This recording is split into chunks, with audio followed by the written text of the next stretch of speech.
জানাচ্ছি, জল বলে ভাবি না, শোল বলে ভাবি না।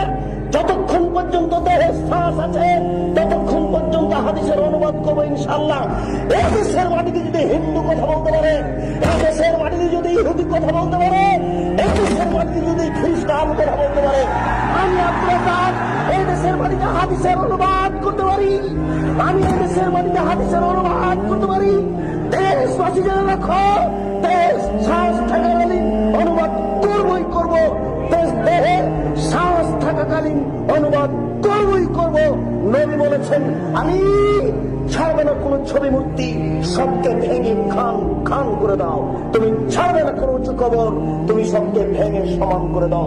মুসলিম জনাব জজ কোর্ট হাইকোর্টের মালিক জজ সাহেব, আপনাকে বলে রাখছি, আপনি মনে রাখুন, কালকে যদি আমাকে আদালতে দাঁড়াতে হয় তাহলে আমি মুসলিম খুলে আপনার সামনে অনুবাদ করে দেখাবো।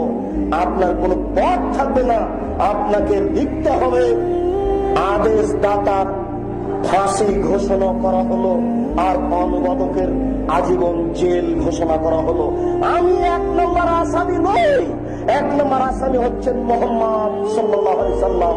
তিনি হলেন আদেশ দাতা, আমি হলাম অনুবাদক। তিনি হলেন আদেশ দাতা, আমি হলাম অনুবাদক। তিনি হলেন আদেশ দাতা, আমি হলাম অনুবাদক।